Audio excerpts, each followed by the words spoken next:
Academy. Hi everyone, welcome to Harish academy. ఈరోజు current అఫైర్స్లో భాగంగా each and every టాపిక్ని మనము డీటెయిల్గా డిస్కస్ చేసుకుందాం.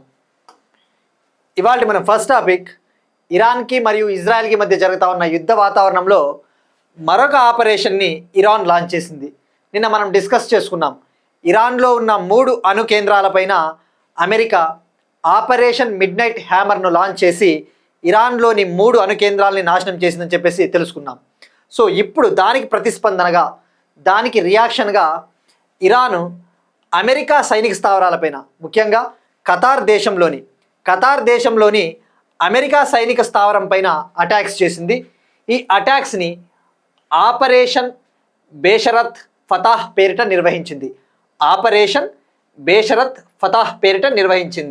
ఆల్రెడీ మనం డిస్కస్ చేసుకున్నాం. ఇరాన్కి వ్యతిరేకంగా ఇజ్రాయెల్ ఆపరేషన్ రైజింగ్ లైన్ని లాంచ్ చేసింది. దానికి ప్రతిస్పందనగా ఇజ్రాయెల్ పైన Iran operation true promise 3 launch చేసిందని చెప్పేసి. సో ఇక్కడ అబ్జర్వ్ చేస్తే ఓవరాల్గా ఈ యుద్ధ వాతావరణంలో మనము 4 ఆపరేషన్స్ గురించి డిస్కస్ చేసుకున్నాం. సో ఇక్కడ తెలుసుకోవాల్సింది, ఇప్పుడు ఆపరేషన్ బేషరత్ ఫతాహ్లో భాగంగా ఇరాను ఏ స్థావరాలపైన దాడి చేసింది? ఖతార్ దేశంలోని అల్ ఉదీద్ అనే అమెరికా సైనిక స్థావరం పైన అటాక్ చేసింది ఇరాన్. ఇది మనకు ఈ ఆపరేషన్ గురించి. ఇక నిన్న మనం ఆల్రెడీ డిస్కస్ చేసుకున్నాం ఇరాన్ బార్డర్ కంట్రీస్. మనం ఇంకొకసారి చూసుకోవాలి, ఎందుకంటే కొత్త వాళ్ళు వింటూ ఉంటారు కరెంట్ అఫైర్స్ క్లాసెస్ని. సో ఇప్పుడు ఇరాన్ బార్డర్ కంట్రీసు, అలానే ఖతార్ బార్డర్ కంట్రీ కూడా తెలుసుకోవాలి. ఖతార్ని అబ్జర్వ్ చేస్తే నిన్న మనం డిస్కస్ చేసుకున్నాం. Qatar capital Doha. ఇక్కడ పర్షియన్ గల్ఫ్కి బార్డర్ కంట్రీ అని చెప్పవచ్చు ఇది. ఇక ఇరాన్ బార్డర్ కంట్రీస్కి మనం నిన్న ఒక షార్ట్ కట్, ఒక ఇంగ్లీష్ సెంటెన్స్ రూపంలో చెప్పుకున్నాం. I took art as tool after passion అనే ఒక ఇంగ్లీష్ సెంటెన్స్ని షార్ట్ కట్గా రిమెంబర్ చేసుకున్నాం. మనం ఎప్పుడైనా గుర్తుపెట్టుకోండి, ఒక కంట్రీస్ బార్డర్స్ గుర్తుపెట్టుకునేటప్పుడు అంత ఈజీ కాదు. డెఫినెట్లీ ఏదైనా ఒక కోడ్ ఉంటేనే మనకి ఈజీగా గుర్తుంటుంది. ఊరికే ఇరాన్ బార్డర్ కంట్రీస్ అని చెప్పేసి ఈ 7 కంట్రీలని చదివేస్తే కూడా డెఫినెట్లీ అది మర్చిపోవడానికి ఛాన్సెస్ ఉంటాయి. డెఫినెట్లీ ఎప్పుడైనా కూడా ఒక కోడ్కి ప్రిఫరెన్స్ ఇవ్వండి. ఇక నిన్న ఒకరు కామెంట్ సెక్షన్లో మరొక ఆల్టర్నేటివ్గా ఇంకొక షార్ట్ కట్ను కూడా ఇచ్చారు. ఇట్ ఏఏ ట్యాప్. ఈ ఇంగ్లీష్ సెంటెన్స్కి ఆల్టర్నేటివ్గా ఇట్ ఏఏ ట్యాప్. సో ఇది కూడా బాగుంది, ఇది కూడా గుర్తుపెట్టుకోవడానికి ట్రై చేయండి ఒకవేళ ఇది ఇబ్బంది అనిపిస్తే. ఇంగ్లీష్ సెంటెన్స్ ఇట్ ఏఏ ట్యాప్. ఇక్కడ మరొకసారి బార్డర్ కంట్రీస్ తెలుసుకుందాం. ఇరాన్కి border countries Turkey, Armenia, Azerbaijan, Turkmenistan, Afghanistan, Pakistan, Iraq. ఈ 7 బార్డర్ కంట్రీలు. ఈ రెండిట్లో ఏదో ఒకటి గుర్తుపెట్టుకోవడానికి ట్రై చేయండి. ఇక ఖతార్ క్యాపిటల్ దోహా అనే విషయం గుర్తుపెట్టుకోండి. ఇక ఆల్రెడీ మనము ఇరాన్కి ఇజ్రాయెల్కి మధ్య జరుగుతూ ఉన్న డెవలప్మెంట్స్ అన్నీ కూడా ఆల్రెడీ డిస్కస్ చేసుకున్నాం. So will move to the next topic. Next one, Namo Bharat trial run success. Namo Bharat train, Vande Bharat trains అని 2 ఉంటాయి. ఇవి మనం కన్ఫ్యూజ్ కాకూడదు. నమో భారత్ ట్రైన్ అంటే భారతదేశపు మొట్టమొదటి రీజనల్ ర్యాపిడ్ ట్రాన్సిట్ సిస్టమ్ అని చెప్పవచ్చు. దీన్ని 2023లో ప్రధానమంత్రి నరేంద్ర మోడీ గారు లాంచ్ చేశారు. నమో భారత్ ట్రైన్ అనేది సిటీల మధ్య నడిచే ఒక ట్రైన్ అని చెప్పవచ్చు. తక్కువ దూరం పరిధిలో ఉన్న, ఫర్ ఎగ్జాంపుల్ 150 to 300 ఆ కిలోమీటర్ల రేంజ్లో ఉన్న సిటీలను కలపడానికి ఒక కైండ్ ఆఫ్ మెట్రో సర్వీస్ లాంటిదే నమో భారత్ ట్రైను. దీని స్పీడ్ వచ్చేసి మ్యాక్సిమం స్పీడ్ 180 km/h, గంటకు 180 కిలోమీటర్ల వేగంతో దూసుకొని పోతుంది. అయితే ఇప్పుడు maximum speed 160 kilometres trial run అనేది సక్సెస్ అయ్యింది. 160 కిలోమీటర్ల వేగంతో ఈ ట్రయల్ రన్ సక్సెస్ అయ్యింది. ప్రైమ్ మినిస్టర్ నరేంద్ర మోడీ గారు 2023లో ఢిల్లీ గజియాబాద్ మీరట్, ఉత్తరప్రదేశ్లోని మీరట్, ఢిల్లీ గజియాబాద్ మీరట్ మధ్య లాంచ్ చేశారు. దీని ముఖ్య ఉద్దేశము ఢిల్లీకి మీరట్కి మధ్య ఉన్న సుమారు 82 కిలోమీటర్ల దూరాన్ని కేవలం గంటలోపే పూర్తి చేయాలి ఆ ప్రయాణం అని చెప్పేసి ఆ నమో భారత్ రైల్ని స్టార్ట్ చేయడం జరిగింది. ఇప్పుడు ట్రయల్ రన్ సక్సెస్ అయ్యింది. ఈ 82 కిలోమీటర్ల దూరాన్ని కేవలం 35 నిమిషాల్లోనే ప్రయాణం కంప్లీట్ చేయడం జరిగింది. ఇక మనం తెలుసుకోవాల్సింది వందే భారత్ ట్రైన్ గురించి కూడా తెలుసుకోవాలి. వందే భారత్ ట్రైన్ అన్నా, నమో భారత్ ట్రైన్ అన్నా ఇవి సెమీ హై స్పీడ్ ట్రైన్స్. గుర్తుపెట్టుకోండి, సెమీ హై స్పీడ్ ట్రైన్స్. వీటి మ్యాక్సిమం స్పీడ్ 180 km/h. ఇక ఇప్పుడు ఈ నమో భారత్ రైలు విషయానికి వస్తే దీన్ని ట్రయల్ రన్ చేసినది national capital region transport corporation. National capital region transport corporation ఈ ట్రయల్ రన్ని సక్సెస్ఫుల్గా నిర్వహించింది. సో ఇక్కడ గుర్తుపెట్టుకోవాల్సింది నమో భారత్ ట్రైన్. ఇక వందే భారత్ ట్రైన్ విషయానికి వస్తే ఇవి చాలా పెద్ద దూరాలను లైక్ హైదరాబాద్ టు బెంగళూరు, లేదంటే బెంగళూరు నుంచి చెన్నై, అటువంటి భారీ స్థాయిలో దూరంగా ఉన్న సిటీలను కలపడానికి వందే భారత్ ట్రైన్స్ని వినియోగిస్తారు. నమో భారత్ రైళ్ళు అయితే మాత్రము దగ్గర ఉన్న సిటీలు, for example Hyderabad to Warangal, Ahmedabad to Bhuj, Delhi to Meerut, అటువంటి సిటీలను కలపడానికి ఉపయోగపడుతుందని చెప్పేసి గుర్తుపెట్టుకుంటే సరిపోతుంది. నెక్స్ట్ వన్, అమెరికాకు చెందిన ఎలాన్ మస్క్కు చెందిన ఎలక్ట్రిక్ కార్ల కంపెనీ టెస్లా తొలిసారిగా ఒక రోబో ట్యాక్సీని విడుదల చేసింది. రోబో ట్యాక్సీ ఇక్కడ అబ్జర్వ్ చేస్తే ఇమేజ్లో ఇది రెడ్ కలర్లో ఉంది. రోబో ట్యాక్సీ అనే పేరుంది. దీని ప్రత్యేకత ఏంటో తెలుసుకోవాలి. ఇది అటానమస్ వెహికల్, అంటే డ్రైవర్ లేకోకుండానే ఇది వెళ్తుందన్నమాట. అటానమస్ వెహికల్, డ్రైవర్ రహిత కారు అని చెప్పవచ్చు. మనం ఆల్రెడీ చూస్తూ ఉన్నాం. Already technologies 5G technology, internet of things, 6G technology, అటువంటి టెక్నాలజీస్ని వినియోగించి ఇటువంటివి సాధ్యం చేయవచ్చు అన్నమాట. దీన్ని అమెరికాలోని ఆస్టిన్ నగరంలో దీన్ని విడుదల చేశారు. అయితే ఆల్రెడీ ఇటువంటి డ్రైవర్ రహిత కార్లు అమెరికాలోని సిలికాన్ వ్యాలీలోను, చైనాలోని బీజింగ్లోను నడుస్తూ ఉన్నాయి. అయితే ఈ టైప్ ఆఫ్ ట్యాక్సీ సర్వీసెస్ లేవు. ట్రక్స్ అటువంటి ఉన్నాయి కానీ ఇలా ప్యాసింజర్లు మోసుకుని వెళ్ళే ట్యాక్సీ సర్వీసులు లేవు. ఇప్పుడు విడుదల చేయడం జరిగింది. ఇక ఇక్కడ మీకు ఒక చిన్న క్వశ్చన్, మనం రీసెంట్గానే డిస్కస్ చేసుకున్నాం. టెస్లా కంపెనీ భారతదేశంలో తన మొట్టమొదటి విక్రయ కేంద్రాన్ని ఏ సిటీలో లాంచ్ చేయబోతా ఉన్నారు మనం ఆల్రెడీ డిస్కస్ చేసుకున్నాం. ఆ సిటీ పేరేదో కామెంట్ సెక్షన్లో తెలపండి. నెక్స్ట్ వన్, ప్రపంచంలో మొట్టమొదటి పూర్తి ఎలక్ట్రిక్ విమానం, వరల్డ్స్ ఫస్ట్ ఎలక్ట్రిక్ ప్లేన్. అమెరికాకు చెందిన బీటా టెక్నాలజీస్ కంపెనీ ప్రపంచంలోనే మొట్టమొదటి పూర్తి ఎలక్ట్రిక్ ప్లేన్ని లాంచ్ చేసింది. దాని పేరు వచ్చేసి అలియా CX-300 దాని పేరు. దీన్ని అమెరికాలోని ఈస్ట్ హాంప్టన్ నుంచి జాన్ ఎఫ్ కెనడీ ఎయిర్పోర్ట్ వరకు దీన్ని ఫ్లై చేయడం జరిగింది. సుమారుగా 130 కిలోమీటర్స్ ఇది ఫ్లై చేసింది గాల్లో. ఇది తొలిసారిగా ప్యాసింజర్స్ని కేవలం ఇండియన్ కరెన్సీలో చెప్పాలంటే 700 రూపాయల విలువైన టికెట్తో ప్యాసింజర్స్ని మోసుకొని వెళ్ళింది. సో ఇక్కడ అబ్జర్వ్ చేయాల్సింది, ఇది ఎలక్ట్రిక్ ప్లేన్. మనం ఆల్రెడీ చూస్తూ ఉన్నాం. సస్టైనబుల్ ఏవియేషన్ రంగం నుంచి, విమానయాన రంగం నుంచి ఎక్కువగా కర్బన ఉద్గారాలు కూడా విడుదలవుతూ ఉంటాయి. సో అటువంటి వాటిని మనం కంట్రోల్ చేయాలంటే ఇలాంటి ఎలక్ట్రిక్ ప్లేన్స్ని వాడడం ద్వారా నాయిస్ చాలా తక్కువ ఉంటుంది, శబ్ద కాలుష్యం ఉండదు, అలానే గాలి కాలుష్యం కూడా ఉండదని చెప్పవచ్చు. సో గుర్తుపెట్టుకోవాల్సింది, దీని పేరు Alia CX-300, Beta Technologies, America. Next one, state specific. Telangana rising 2047 vision policy డాక్యుమెంట్కు క్యాబినెట్ ఆమోదం తెలిపింది. మనం ఆల్రెడీ డిస్కస్ చేసుకున్నాం. తెలంగాణ చీఫ్ మినిస్టర్ రేవంత్ రెడ్డి గారు ఇటీవల జరిగిన తెలంగాణ ఫార్మేషన్ డే రోజున ఒక ప్రకటన చేశారు. 2047 కల్లా తెలంగాణ ఎకానమీని 3 ట్రిలియన్ ఎకానమీగా చేయడానికి మేము తెలంగాణ రైజింగ్ 2047 విజన్ పాలసీ డాక్యుమెంట్ని తీసుకొని వస్తా ఉన్నామని చెప్పారు. ఇప్పుడు ఈ పాలసీకి క్యాబినెట్ ఆమోదం తెలిపింది. దీనిని ఈ సంవత్సరం డిసెంబర్ 9న లాంచ్ చేయబోతా ఉన్నారట. ఈ సంవత్సరం డిసెంబర్ 9 తెలంగాణ తల్లి విగ్రహ ఆవిష్కరణ దినోత్సవం రోజున లాంచ్ చేయబోతా ఉన్నారు. ఇక మొన్న మనం డిస్కస్ చేసుకున్నాం ఇటీవలే, తెలంగాణ రైజింగ్ 2047 విజన్ కోసము తెలంగాణ ప్రభుత్వము యూకే దేశానికి చెందిన టోనీ బ్లేర్ ఇన్స్టిట్యూట్తో కూడా ఒక ఒప్పందం చేసుకుందని తెలుసుకున్నాం. ఇప్పుడు ఈ విజన్ పాలసీ డాక్యుమెంట్ను, ఈ కళను సాకారం చేయడానికి భాగస్వామ్య పార్ట్నర్స్గా అభివృద్ధి పార్ట్నర్స్గా నీతి ఆయోగ్ మరియు ISB Indian school of business ఈ పాలసీ డాక్యుమెంట్లో పాలు పంచుకొని ఉన్నాయి. సో ఇక్కడ గుర్తుపెట్టుకోవాల్సింది, ఓవరాల్గా ఈ కళను సాకారం చేయడానికి యూకేకి చెందిన Tony Blair institute, NITI Aayog, Indian school of business కలిసి పనిచేయబోతూ ఉన్నాయి.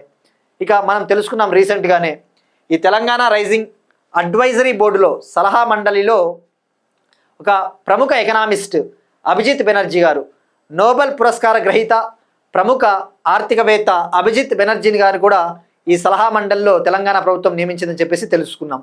ఇది తెలంగాణ రైజింగ్ 2047 విజన్ పాలసీ డాక్యుమెంట్కి సంబంధించి.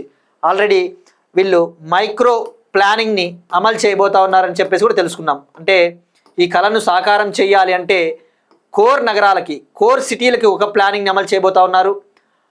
పెరి అర్బన్ ఏరియాస్కి అంటే చిన్న చిన్న నగరాలకి ఒక రకమైన ప్రణాళికను అమలు చేయబోతా ఉన్నారు. రూరల్ ప్రాంతాలకి ఒక రకమైన ప్రణాళికను అమలు చేయబోతా ఉన్నారు. తద్వారా ఈ కళను సాకారం చేయవచ్చని చెప్పేసి చెప్పవచ్చు.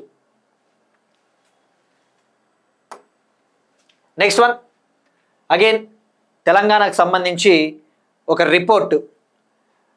దేశంలో బాలల రక్షణలో చైల్డ్ లేబర్ని రక్షించడానికి, బాల కార్మికులను రక్షించడానికి సంబంధించి ఏ విధంగా భారతదేశంలోని రాష్ట్రాలు పనిచేస్తూ ఉన్నాయని చెప్పేసి ఒక ఎన్జిఓ, ఒక స్వచ్ఛంద సంస్థ ఇండియా చైల్డ్ ప్రొటెక్షన్ అనే సంస్థ ఒక రిపోర్టు వెలువడించింది. ఆ రిపోర్టు ప్రకారము బాలల్ని సంరక్షించడంలో, ముఖ్యంగా ఎవరైతే చైల్డ్ లేబర్ ఉంటారో ఆ బాల కార్మికుల్ని సంరక్షించడంలో తెలంగాణ టాప్ ప్లేస్లో నిలిచింది. ఓవరాల్గా 11,063 బాల కార్మికుల్ని రక్షించింది తెలంగాణ ప్రభుత్వము.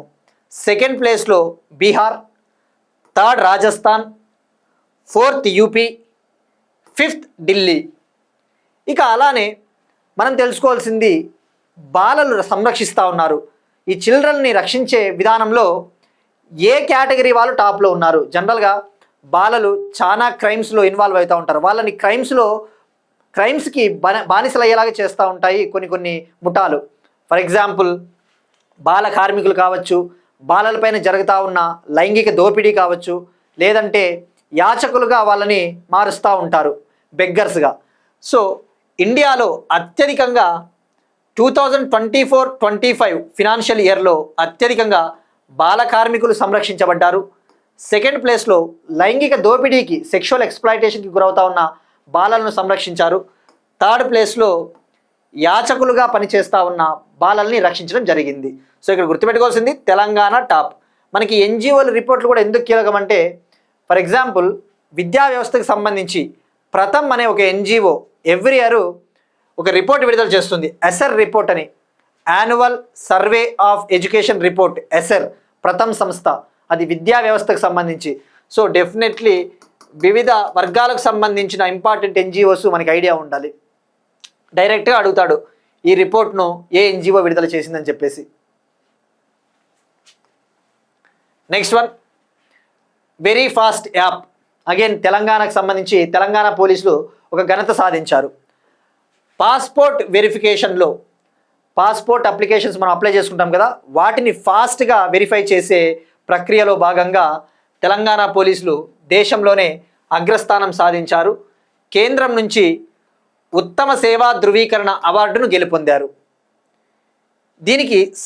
ఇది సాధ్యమవడానికి ప్రధాన కారణము వెరీ ఫాస్ట్ అనే యాప్ ద్వారా ఈ రికార్డు సాధించారు. ఈ వెరీ ఫాస్ట్ యాప్ ద్వారా పాస్పోర్ట్కి సంబంధించిన ఏ కేసులైనా కానీ, ఏదైనా మోసపూరిత పాస్పోర్ట్కి సంబంధించిన దరఖాస్తులైనా కానీ కేవలం 3 రోజుల్లో పరిష్కరిస్తున్నారట తెలంగాణ పోలీసులు. సో ఇక్కడ గుర్తుపెట్టుకోవాల్సింది, very fast app, Telangana passport application process. ఇప్పుడు ఈ ఉత్తమ సేవా ధృవీకరణ అవార్డుని Telangana intelligence DG B Shivadhar Reddy గారు ఢిల్లీలో ఇవాళ స్వీకరించబోతా ఉన్నారు. ఈరోజు జూన్ 24 పాస్పోర్ట్ సేవా దివాస్.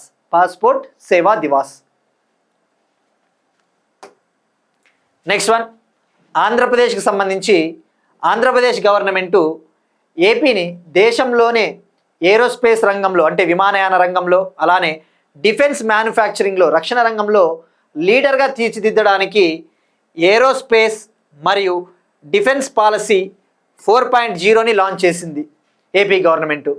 ఈ పాలసీ డ్యూరేషన్ వచ్చేసి 2025 to 2030, 5 years ఈ పాలసీ జీవితకాలము.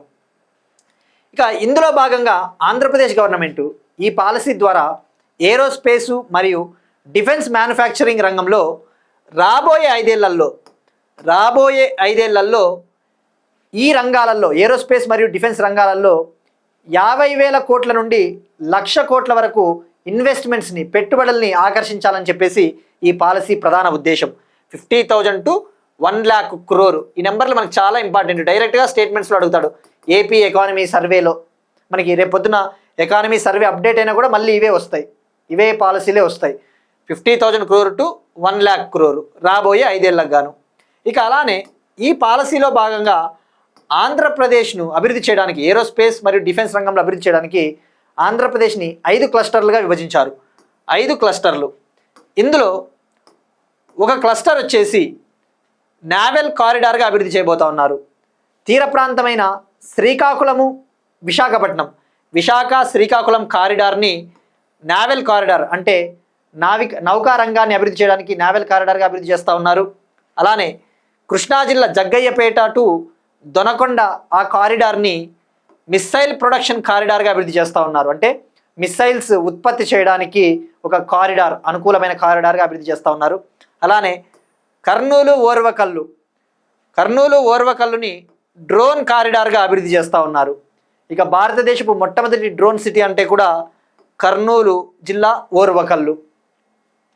అలానే అనంతపురం జిల్లాలోని లేపాక్షి టు మడకసిర ప్రాంతాన్ని ఏరోస్పేస్ ఎలక్ట్రానిక్స్ క్లస్టర్గా అభివృద్ధి చేస్తూ ఉన్నారు. అంటే ఏరోస్పేస్కి సంబంధించిన ఎలక్ట్రానిక్స్ రంగంలో అభివృద్ధి చేయడానికి దీన్ని ఎంచుకున్నారు ఈ ప్రాంతాన్ని.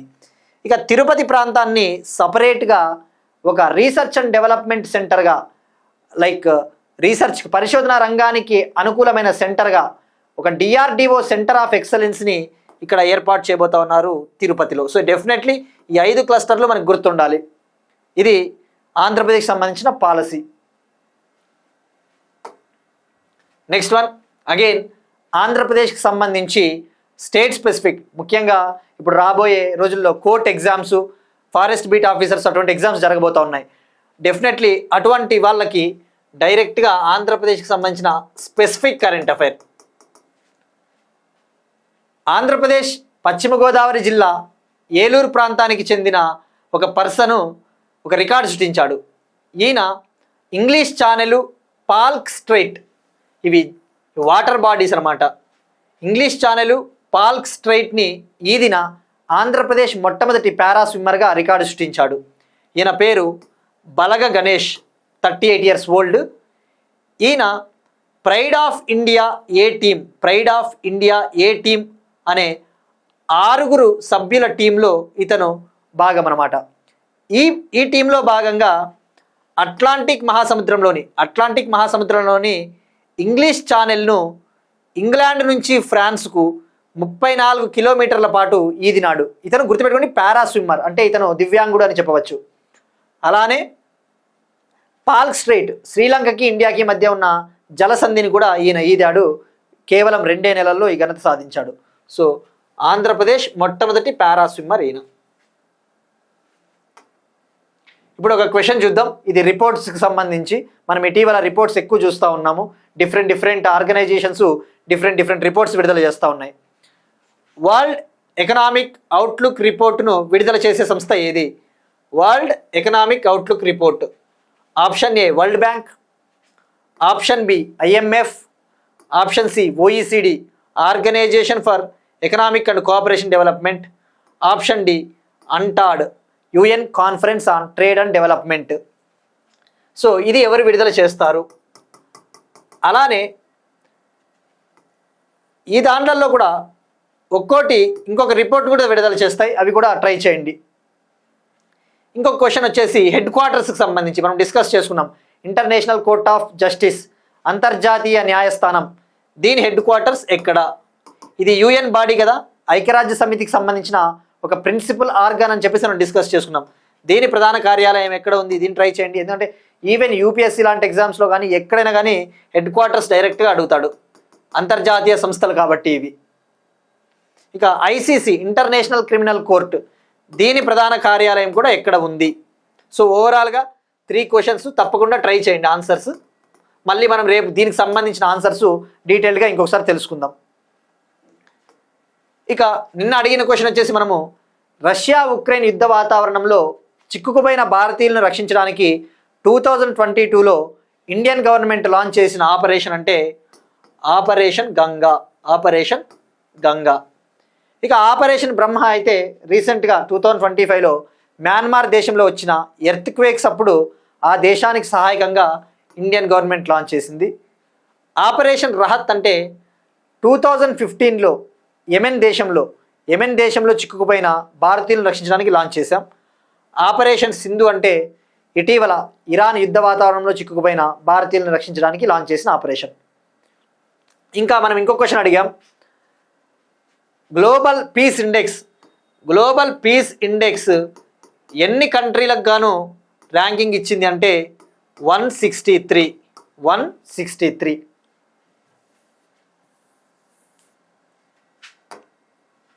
నెక్స్ట్ వన్, ఆదాయ పంపిణీ సర్వే కోసం నిపుణుల సంఘాన్ని ఏర్పాటు చేసిన కేంద్ర ప్రభుత్వం. 2026లో 2026 సంవత్సరంలో దేశవ్యాప్తంగా ఆదాయ పంపిణీ సర్వేని చేపట్టబోతా ఉంది ministry of statistics and programme implementation, కేంద్ర గణాంకాలు మరియు పథకాల అమలు మంత్రిత్వ శాఖ. దీన్నే ఇన్కమ్ డిస్ట్రిబ్యూషన్ సర్వే అంటారు, ఇన్కమ్ డిస్ట్రిబ్యూషన్ సర్వే. అయితే ఈ సర్వేను చేపట్టడానికి అవసరమైన సలహాలు మార్గదర్శకాలను అందించడానికి ఈ ministry of statistics and programme implementation మంత్రిత్వ శాఖ ఒక ఎక్స్పర్ట్ గ్రూప్ని ఏర్పాటు చేసింది. ఆ ఎక్స్పర్ట్ గ్రూప్కి అధ్యక్షత వహించబోతా ఉన్న వాళ్ళు వచ్చేసి ఇంటర్నేషనల్ మానిటరీ ఫండ్ మాజీ executive director Surjit S Bhalla గారు ఈ గ్రూప్కి నేతృత్వం అధ్యక్షత వహించబోతా ఉన్నారు. ఇదేం చేయబోతా ఉందంటే ఈ సర్వేకి అవసరమైన సలహాలు మార్గదర్శకాలు గైడ్లైన్స్ని అందిస్తుంది. నెక్స్ట్ వన్, బయోడైవర్సిటీ, జీవ వైవిధ్యానికి సంబంధించి వెస్ట్రన్ ఘాట్స్ పశ్చిమ కనుమలలో తమిళనాడుకు చెందిన అటవీ అధికారులు ఒక కప్పను కనుగొన్నారు. అయితే ఈ కప్పకు ఒక ప్రత్యేకత ఉంది, దీన్ని గెలాక్సీ ఫ్రాగ్ అంటారు. గెలాక్సీ కప్ప. ఇలాంటి కొత్తగా ఉన్న పదాలు తప్పకుండా తెలుసుకోవాలి. గెలాక్సీ ఫ్రాగ్ మీరు అబ్జర్వ్ చేస్తే గెలాక్సీ విశ్వం ఎలా ఉంటుంది, మన విశ్వంలో రాత్రిపూట్ల మొత్తం చీకటిగా ఉంటుంది, కానీ ఆ చీకటిలో నక్షత్రాలు మినుగుమని మెరుస్తూ ఉంటాయి వైట్ కలర్లో. సేమ్ ఇక్కడ అబ్జర్వ్ చేస్తే కూడా ఈ కప్ప బ్లాక్ కలర్లో ఉంది, దీనిపైన మాత్రం వైట్ డాట్స్ ఉన్నాయి, సో అందుకు దీన్ని గెలాక్సీ ఫ్రాగ్ అని పేరు పెట్టారు. ఇక దీని సైంటిఫిక్ నేమ్ కూడా మనకు చాలా ఇంపార్టెంట్. శాస్త్రీయ నామం వచ్చేసి మెలనో బ్యాట్రకస్ ఇండికస్, దీని శాస్త్రీయ నామం. నెక్స్ట్ వన్, సికిల్ సెల్ అనీమియాకి కేంద్ర ప్రభుత్వము టెస్ట్ కిట్ని లాంచ్ చేయబోతా ఉంది. ఆ సికిల్ సెల్ అనీమియా వ్యాధితో ఎవరు బాధపడతా ఉన్నారో వాళ్ళను గుర్తించడానికి పరీక్షలు చేయడానికి అతి తక్కువ ధరలో 50 రూపీస్కే ఒక టెస్ట్ కిట్ని లాంచ్ చేయబోతా ఉన్నారు. అయితే ఇక్కడ తెలుసుకోవాల్సింది మనం ఎగ్జామ్ పాయింట్ ఆఫ్ వ్యూలో ఈ సికిల్ సెల్ అనీమియా అంటే ఏంటో కంప్లీట్గా ఐడియా ఉండాలి. జనరల్ సైన్స్లో కూడా ఇది మనకి చాలా హెల్ప్ అవుతుంది. ఎస్ఎస్సి లాంటి ఎగ్జామ్స్లో జనరల్ సైన్స్ కూడా ఉంటుంది. జనరల్ సైన్స్లో మనకి చాలా ఇంపార్టెంట్ ఇది. సికిల్ సెల్ అనీమియా అనేది ఇది ఒక జన్యుపరమైన వ్యాధి, ఒక జెనెటిక్ డిజార్డర్ అని చెప్పవచ్చు. బ్లడ్ డిజార్డర్ అంటే ఒక రక్త రుగ్మత. మీరు ఇక్కడ అబ్జర్వ్ చేస్తే ఇక్కడ ఈ సికిల్ సెల్ డిసీజ్లో ఏమవుతుంది అంటే ఎవరికైతే వంశపారంపర్యంగా ఈ వ్యాధి వస్తుందో వాళ్ళల్లో బ్లడ్లో ఉన్న హిమోగ్లోబిన్ ఉంటుంది కదా, మన బ్లడ్లో ఆక్సిజన్ అనేది సరఫరా కావాలి అంటే హిమోగ్లోబిన్ అనే ప్రోటీన్ చాలా కీలకం. అయితే ఎవరికైతే ఈ సికిల్ సెల్ వ్యాధి వస్తుందో వాళ్ళల్లో హిమోగ్లోబిన్ లెవెల్స్ చాలా తక్కువకు పడిపోతాయని చెప్పవచ్చు. ఆ బ్లడ్ అనేది డిజార్డర్కి గురి అవుతుంది. అప్పుడు ఏమవుతుంది, జనరల్గా మన రక్తనాళాలలో మన బ్లడ్ వెజల్స్లో ఈ ఎర్ర రక్త కణాలు డిస్క్ షేప్లో ఉంటాయి, ఇట్లా డిస్క్ షేప్లో ఉంటాయి. ఇవి చెప్పే ప్రతి పాయింట్ మీకు జనరల్ సైన్స్లో హెల్ప్ అవుతాయి. స్టేట్మెంట్స్లో ఇచ్చినప్పుడు ఈ డిస్క్ షేప్లో ఉంటాయి జనరల్గా నార్మల్ పర్సన్స్లో. బట్ ఎప్పుడైతే ఈ వ్యాధి వచ్చిందో ఏమవుతుంది అంటే ఈ ఎర్ర రక్త కణాలు అనేవి బ్రేక్ అయిపోయి బ్రేక్ అయిపోయి ఇట్లా సికిల్ షేప్లోకి మారిపోతాయి. సికిల్ ఇన్ ద సెన్స్ చూస్తే ఇక్కడ కొడవలి షేపు, కొడవలి మాదిరి ఉంటుంది. ఇలా సికిల్ షేప్లోకి కన్వర్ట్ అయినప్పుడు ఏమవుతుంది అంటే బ్లడ్ అనేది అంత ఈజీగా ఫ్లో అవ్వదు, మన రెస్ట్ ఆఫ్ ద బాడీకి బ్లడ్ ఫ్లో అవ్వదు సరిగా. సో అప్పుడు ఈ వ్యాధి వల్ల స్ట్రోక్స్ రావడము, లంగ్ డిసీజెస్ రావడము ఇలాంటివి జరుగుతాయి బ్లడ్ సరఫరా ఆగిపోయినప్పుడు. సో ఇది సికిల్ సెల్ డిసీజ్కి సంబంధించి, ఇది దీని అర్థం. సికిల్ అంటే ఈ షేప్లో ఉంటుంది కాబట్టి. ఇక ఇండియన్ గవర్నమెంట్ ఒక టార్గెట్ పెట్టుకునింది, 2047 కల్లా ఈ సికిల్ సెల్ వ్యాధిని, సికిల్ సెల్ అనీమియాని కంప్లీట్గా నిర్మూలించాలి, కంప్లీట్గా ఎరాడికేట్ చేయాలని చెప్పేసి టార్గెట్ పెట్టుకున్నాం. దీనికి సంబంధించి 2023 జూలై 1న national sickle cell elimination programme, జాతీయ సికిల్ సెల్ నిర్మూలన ప్రోగ్రామ్ని లాంచ్ చేసింది ఇండియన్ గవర్నమెంట్ జూలై 1, 2023. ఇక ఈ సికిల్ సెల్ వ్యాధి విషయానికి వస్తే ప్రపంచంలో అత్యధికంగా ఈ వ్యాధితో బాధపడుతూ ఉన్న దేశాలు సబ్ సహారా ఆఫ్రికా దేశాలు అంటే నైజీరియా, కాంగో ఉంటాయి కదా, ఆ కంట్రీలు ఎక్కువగా బాధపడుతూ ఉన్నాయి. ఇందులో ఇండియా కూడా ఉంది ఈ ఎక్కువగా బాధపడుతూ ఉన్న వ్యాధిగ్రస్తుల్లో. ఇక దీని విషయానికి వస్తే, ఈ సికిల్ సెల్ డిసీజ్ విషయానికి వస్తే, ఈ national sickle cell elimination programme ద్వారా 7 కోట్ల మందికి స్క్రీనింగ్ చేయాలని చెప్పేసి టార్గెట్ పెట్టుకున్నారు. 7 కోట్ల మందికి. అయితే ఇప్పటి వరకు 2 కోట్ల మందికి ఈ వ్యాధి ఉన్నట్టు ఇండియన్ గవర్నమెంట్ నిర్ధారించింది. ఇప్పుడు ఏం చేయబోతా ఉన్నారంటే ఈ 50 రూపాయలకే ఈ కిట్ని లాంచ్ చేయడం ద్వారా త్వరితగతిన స్క్రీనింగ్ పరీక్షలు నిర్వహించవచ్చు. దీనికి సంబంధించిన వివరాలు ముంబైలోని నేషనల్ ఇన్స్టిట్యూట్ ఆఫ్ ఇమ్యునోహెమటాలజీ, ముంబైలోని నేషనల్ ఇన్స్టిట్యూట్ ఆఫ్ ఇమ్యునోహెమటాలజీ డిపార్ట్మెంట్ వాళ్ళు వెల్లడించారు. ఇక్కడ దీనికి ఒక ప్రాముఖ్యత ఉంది ఈ ఇన్స్టిట్యూట్కి. నిన్న మనం డిస్కస్ చేసుకున్నాం రీసెంట్గా. ఇది ఇండియన్ కౌన్సిల్ ఆఫ్ మెడికల్ రీసెర్చ్కి చెందిన ఒక అనుబంధ సంస్థ, ICMRకి చెందిన ఒక బాడీ. వీళ్ళు ఇటీవల భారతదేశంలోనే మొట్టమొదటి అరుదైన రక్తదాతల డేటాబేస్ను లాంచ్ చేశారని చెప్పేసి కూడా తెలుసుకున్నాం. ICMRకు చెందిన నేషనల్ ఇన్స్టిట్యూట్ ఆఫ్ ఇమ్యునోహెమటాలజీ ముంబై, వీళ్ళు ఏం క్రియేట్ చేశారు, భారతదేశపు మొట్టమొదటి రేర్ బ్లడ్ డోనార్ రిజిస్ట్రీ, దీన్నే అరుదైన రక్తదాతల డేటాబేసు అని చెప్పేసి మనం తెలుసుకున్నాం ఆల్రెడీ. సో ఈ ఇన్స్టిట్యూట్ కూడా గుర్తుండాలి మనకి పేరు. సో రిపీట్ అవుతూ ఉంటాయి ఇటువంటి ఇన్స్టిట్యూషన్స్ పేపర్స్లో. నెక్స్ట్ వన్, డిఫెన్స్కి సంబంధించి ఇరాన్కి ఇజ్రాయెల్కి జరుగుతూ ఉన్న యుద్ధ వాతావరణంలో ఇరాన్ పైన ఆల్రెడీ ఇజ్రాయెల్ ఆపరేషన్ రైజింగ్ లైన్ని లాంచ్ చేసింది. దానికి ప్రతిస్పందనగా ఇరాన్ వాళ్ళు ఆపరేషన్ ట్రూ ప్రామిస్ 3ని లాంచ్ చేశారని చెప్పేసి తెలుసుకున్నాం. ఇప్పుడు అమెరికా దాడి తర్వాత ఇజ్రాయెల్ పైన ఇరాను తన అతిపెద్ద క్షిపణి అయిన ఖుర్రామ్ షహర్ 4ని లాంచ్ చేసింది. ఖుర్రామ్ షహర్ 4 మిస్సైల్. దీని రేంజ్ వచ్చేసి 2000 కిలోమీటర్స్, 2000 కిలోమీటర్లు. ఇది సుమారుగా 1500 to 1800 కేజీల వార్ హెడ్ని మోసుకుని పోయే సామర్థ్యం ఉంది. దీన్నే కీబర్ మిస్సైల్ అని కూడా అంటారు. ఖుర్రామ్ షహర్ 4 లేదా కీబర్ మిస్సైల్ అని కూడా అంటారు. ఈ ఖుర్రామ్ షహర్ అనేది ఇరాన్లో ఒక సిటీ, ఇరాన్లో ఒక నగరం. 1980స్లో ఇరాన్కి ఇరాక్కి మధ్య యుద్ధం జరిగింది. అప్పుడు ఈ మిసైల్కి వాళ్ళు పేరు పెట్టడం జరిగింది, ఆ నగరం పేరు. ఇక ఇటువంటి మిసైల్స్ మనకి ఎందుకు ఇంపార్టెంట్ అంటే, ఇప్పుడు జరుగుతూ ఉన్నది ఆల్రెడీ యుద్ధ వాతావరణం కాబట్టి ఏ కంట్రీ ఏదైనా ఒక మిసైల్ లాంచ్ చేస్తూ ఉందంటే కనీసం మనకి ఇప్పుడు ఇండియన్ మిసైల్స్ అయితే మనం కంప్లీట్గా దాని రేంజ్ ఎంత, దాని ఫీచర్స్ అన్నీ తెలుసుకోవాలి. బట్ ఫారిన్ కంట్రీస్కి చెందిన మిసైల్స్ వార్తల్లో ఉన్నప్పుడు అది ఎవరు డెవలప్ చేశారు, దాని పేరు ఏంటనేది మినిమం ఐడియా ఉండాలి. అందుకే మనం ఇవన్నీ డీటెయిల్గా చెప్పుకోవాల్సి వస్తూ ఉంది.